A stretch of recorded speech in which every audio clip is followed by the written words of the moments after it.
The words sliced through the elegant dining room like a blade. The help doesn't eat with family. My fingertips went numb against the back of the chair I'd been about to pull out. The fine china before me blurred as a rush of heat flooded my face, followed by an icy wave that traveled down my spine.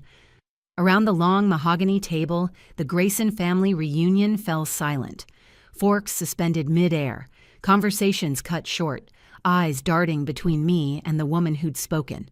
I looked directly at Victoria, my mother-in-law, with her diamond necklace catching the chandelier light as she sat like a queen holding court. 8 years of humiliation crystallized in that moment. The whispers when I entered rooms, the tasks disguised as favors, the constant reminders that I wasn't from their world. A strange calm settled over me as I straightened my shoulders. The moment I'd planned for years had arrived. "Good to know," I replied, my voice steady despite the drumming in my chest, "because the help owns this resort." My name is Rachel. I'm 34 and a hospitality entrepreneur. This is the story of how I built an empire while they thought I was building their dinner. Victoria's champagne glass froze halfway to her lips. Her perfectly lined eyes widened, then narrowed in disbelief. "What nonsense is this?" she demanded, but the slight tremor in her voice betrayed the first crack in her armor. I hadn't always been invisible to her. The first time we met, she'd assessed me like a horse at auction, eyes traveling from my sensible shoes to my waitress uniform, her smile tightening when her son Nathan introduced me as his girlfriend. "A waitress," she'd said later that night when she thought I couldn't hear, "is hardly suitable for a Grayson." I met Nathan when I was working at Bluebird Cafe, balancing trays while studying business management part-time. He charmed me with his attention, his seemingly kind heart, his promise that his family's old money didn't define him. For a while, I believed him. After we married, Victoria's subtle disdain became overt hostility. She'd invite us to family functions where she'd ask me to help in the kitchen while everyone else enjoyed cocktails.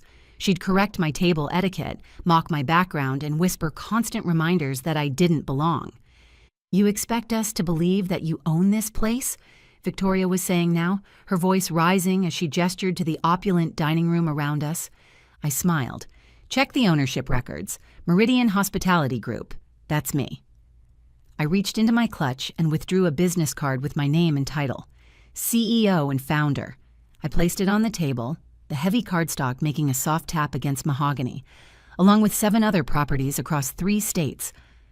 What Victoria never saw, what she was too blind to notice, was that behind my quiet smiles and polite nods, I was building something. It started with catering small events using recipes from my grandmother. I worked nights, weekends, holidays. I reinvested every penny, studied market trends during lunch breaks, and pitched to investors who saw potential where Victoria saw only a waitress. My first property was a small bed and breakfast on the coast. Nathan barely noticed my absence when I'd drive there on weekends to oversee renovations. He was too busy trying to prove himself to his father's investment firm, making increasingly desperate financial gambles that I pretended not to know about. The second property came easier, then the third. A small resort in the mountains, a boutique hotel downtown. Each success I kept quiet, each milestone I celebrated alone.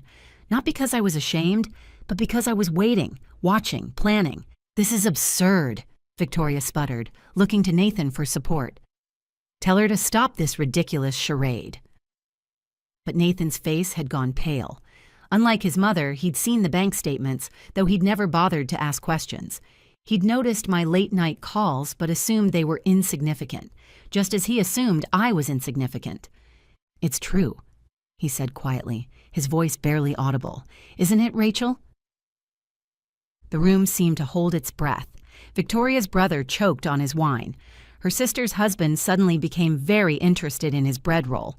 The perfect Grayson family facade was cracking. "Since we're being honest," I continued, savoring each word, "Grayson Investment Partners is 3 months from bankruptcy. Your family's legacy is built on sand, Victoria, and Nathan has been hiding it from you." Nathan flinched as though I'd struck him. "Rachel, please." "The Paxton deal fell through last month," I said, addressing the table at large. "The Madison property was foreclosed, and the offshore accounts that were supposed to save everything, empty." Information was power, and I'd gathered plenty while being treated like furniture. Conversations happened around me, not with me. People revealed secrets in my presence because they forgot I existed, or because they didn't care if I heard. I'd quietly documented everything in my notes app whenever I excused myself to the powder room during these family gatherings, building a complete picture of their financial collapse. Victoria's face contorted with fury and fear. "You had no right." "I had every right," I cut in. "While you were busy reminding me of my place, I was building my own. Every time you called me the help, I bought another property. Every time you humiliated me at a family dinner, I signed another contract." I moved around the table slowly, trailing my fingers along the backs of chairs.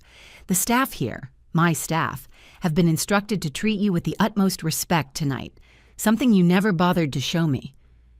The chandelier light caught my wedding ring as I stopped behind Nathan's chair. He reached for my hand, but I stepped back. "You chose her," I said softly. "Every time she belittled me, you chose her. Every time she treated me like a servant, you stayed silent. You weren't weak, Nathan. You agreed with her." Victoria pushed back her chair abruptly, the legs screeching against marble. "This is preposterous. We're leaving." "Of course," I nodded. "The Meridian jet is fueled and ready, unless you'd prefer to call a taxi." Her eyes widened. The Grayson family jet had been repossessed months ago, another fact Nathan had hidden from his family, but not from me. I'd overheard his desperate phone call with the bank 3 weeks earlier while he thought I was asleep. The evening unraveled quickly after that. Victoria stormed out, followed by confused relatives demanding explanations from Nathan. He tried to follow me, his face a mixture of regret and calculation, already trying to figure out how my success could save him. "Don't," I said simply when he reached for me in the hallway outside the private dining room. "You never saw me, Nathan. Not really." "I loved you," he insisted, desperation edging his voice. "You loved having me," I corrected him. "There's a difference." In the weeks that followed, the Grayson family's carefully constructed image collapsed. Victoria retreated to their summer home, only to discover it had been sold to cover debts. Nathan filed for bankruptcy. His father's firm dissolved amid scandal. I received the divorce papers 3 months later, along with Nathan's claim to half my business empire. My lawyers laughed.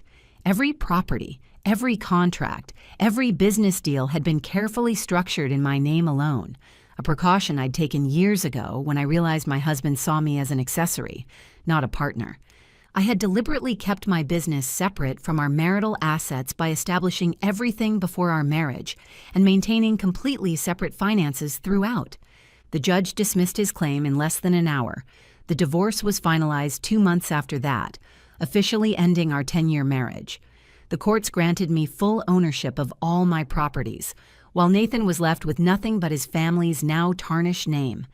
Sometimes, when I walk through my flagship resort, the one where Victoria tried to put me in my place for the last time, I remember the girl who once balanced coffee cups and dreamed of something more. The girl who was told she wasn't enough, wasn't worthy, wasn't family. That girl didn't just survive.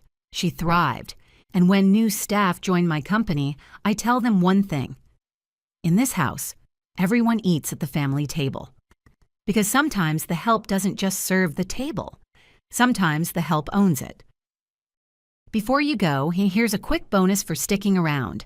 If you love learning and growing like I do, you need to try audiobooks. I've got an exclusive deal with Audible. Your first month is completely free. That's access to over 500,000 titles. Zero cost to you. All the details are waiting in the description. Don't miss this one.